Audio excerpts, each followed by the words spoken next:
പ്രിയപ്പെട്ട ദൈവജനമേ, പരിശുദ്ധ സഭയുടെ ആരാധനാ വർഷത്തിൻ്റെ അവസാന കാലഘട്ടത്തിൽ നാം എത്തിയിരിക്കുന്നു. പുതിയ ആരാധനാ വർഷത്തിലേക്ക് പ്രവേശിക്കുവാനുള്ള ഒരുക്കവുമാണ്. പരുമല പുണ്യവാൻ്റെ ഓർമ്മയും പ്രത്യേകമായി നടത്തുവാനുള്ള സമയങ്ങളിൽ നാം ആഗതരായിരിക്കുന്നു. ഇന്ന് വായിച്ച വിശുദ്ധ വേദഭാഗം പരിശുദ്ധനായ മത്തായിയുടെ സുവിശേഷം 5-ാം അധ്യായം 21 മുതൽ 26 വരെയുള്ള ഭാഗങ്ങളാണ്. നമ്മുടെ കർത്താവിൻ്റെ ഗിരിപ്രഭാഷണത്തിൽ, പർവ്വത പ്രസംഗത്തിൽ ഏറ്റവും പ്രാധാന്യമേറിയ ഒരു ഭാഗമാണ് ഇന്ന് വായിച്ചത്. പല വാക്കുകൾക്കും നാം ചില നിർവചനങ്ങളൊക്കെ കൊടുക്കാറുണ്ട്. എന്നാൽ നമ്മുടെ കർത്താവിന് ആ വാക്കുകൾ കൊണ്ട് കുറച്ചുകൂടി വ്യാപകമായ അർത്ഥങ്ങൾ നൽകാൻ പറ്റും എന്നത് വളരെ വ്യക്തമായിട്ട് പരാമർശിക്കുന്ന ഒരു വേദഭാഗമാണ് ഇത്. കൊലപാതകം എന്ന വാക്കാണ് ഇവിടെ പ്രധാനമായും ഉപയോഗിച്ചിരിക്കുന്ന പദം. കൊലപാതകം എന്ന് കേൾക്കുമ്പോൾ നാം ആരെയെങ്കിലും അക്ഷരികമായി പല മാർഗങ്ങളിലൂടെ കൊന്നുകളഞ്ഞ് ഈ ഭൂമിയിൽ നിന്ന് തന്നെ മാറ്റുന്ന ആ രീതിക്കാണ് കൊലപാതകമെന്ന് വിളിക്കുന്നത്. അതിന് പിന്നാലെ അത് കണ്ടുപിടിക്കുകയും ആരത് ചെയ്യുന്നു അവർ ജയിലിലാവുകയൊക്കെ ചെയ്യുന്ന കഥകൾ നാം കാണുന്ന കാഴ്ചകളാണ്. അതിനാണ് കൊല ചെയ്യരുത് എന്ന് പറയുന്നത്. പ്രത്യേകിച്ച് പഴയ നിയമത്തിൽ അങ്ങനെ ഒരു വ്യാഖ്യാനമാണ് ഉള്ളത്. കൊല ചെയ്യരുത്. കൊലപാതകം അത് ശിക്ഷ അർഹിക്കുന്ന ഒന്നാണ്. അത് കഠിന ശിക്ഷ അർഹിക്കുന്ന ഒന്നാണ്. അതിൻ്റെ ഗ്രാവിറ്റി അനുസരിച്ച് ജീവപര്യന്തമാകാം, ചിലപ്പോൾ വധശിക്ഷയാകാം, ചിലപ്പോൾ തെളിയിക്കാതെയും പോകാം. ഇങ്ങനെയൊക്കെയുള്ള സംഭവങ്ങൾ ധാരാളമായി നമ്മുടെ ഇടയിലുണ്ടല്ലോ.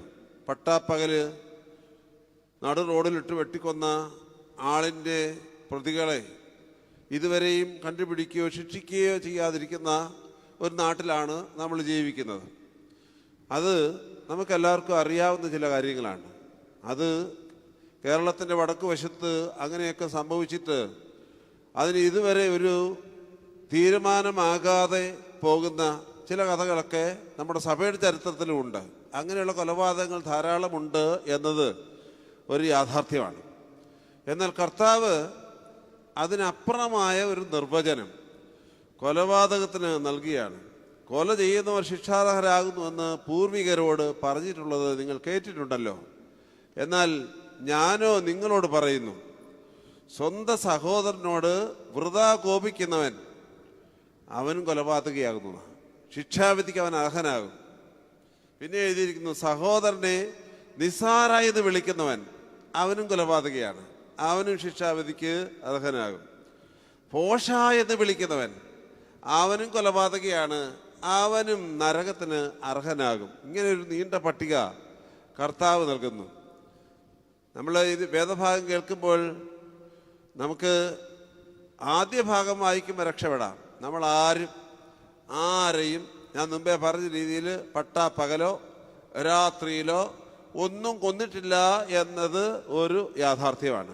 അതുകൊണ്ട് അങ്ങനെയുള്ള ശിക്ഷാവിധിയിൽ നിന്ന് നമുക്ക് രക്ഷ പ്രാപിക്കാനുള്ള വഴിയുണ്ട്. ഇതുവരെ, ഇനി നാളത്തെ കാര്യം അറിയാൻ മേല, ഇപ്പോഴുവരെ അങ്ങനെയാണ്.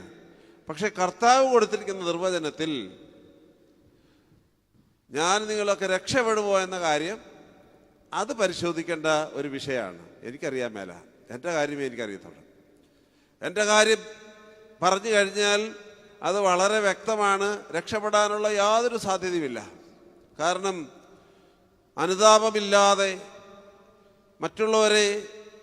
മറ്റുള്ളവരുടെ നേരെ വൃഥാ കോപിച്ചിട്ടുണ്ടെങ്കിൽ, ആരെയെങ്കിലും ഒരാളെ നിസ്സാരനായി കണ്ടിട്ടുണ്ടെങ്കിൽ, ആരെയെങ്കിലും ഞാൻ ഭോഷനായി കരുതുകയും ഭോഷ എന്ന് വിളിക്കുകയും ചെയ്തിട്ടുണ്ടെങ്കിൽ ഞാനൊരു കൊലപാതകയാകുന്നു എന്ന് കർത്താവിൻ്റെ ഈ വചനം നമ്മോട് പറയുകയാണ്.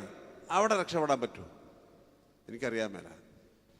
നിങ്ങളെല്ലാവരും ഇവിടെ ദേവാലയത്തിൽ ഇങ്ങനെ ഇരിക്കുകയാണ്, ഞാൻ ഈ പറയുന്നതെന്ന് കേട്ടിട്ടുണ്ട്.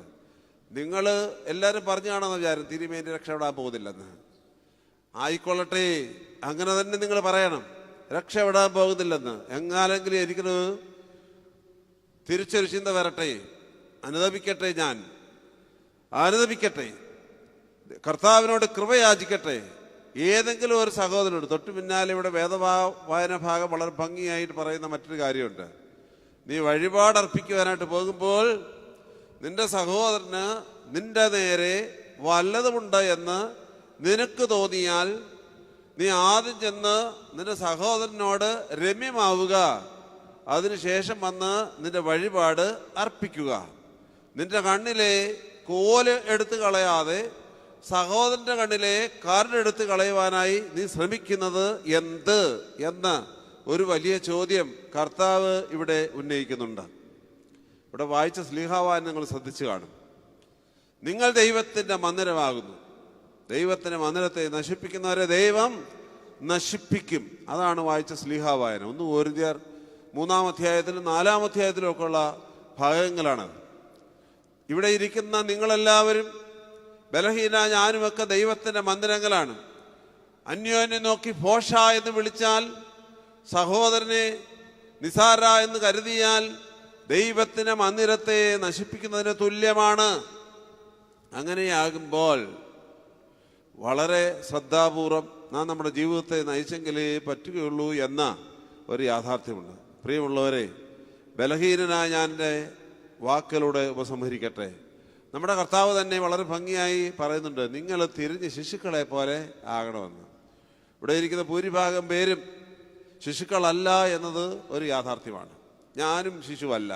പക്ഷേ കർത്താവ് നമ്മോട് പറയുന്നു, നിങ്ങൾ തിരിഞ്ഞ് ശിശുക്കളെ പോലെ ആകണമെന്ന്. ഫിസിക്കലി ശിശുക്കളായില്ലെങ്കിലും ഹൃദയത്തിൻ്റെ ഉള്ളിൽ നിഷ്കളങ്കരായ ശിശുക്കളായി മാറിയാൽ ദൈവരാജ്യത്തിൻ്റെ അവകാശികളായി നാം മാറുമെന്ന് കർത്താവ് നമ്മെ പഠിപ്പിക്കുന്നു.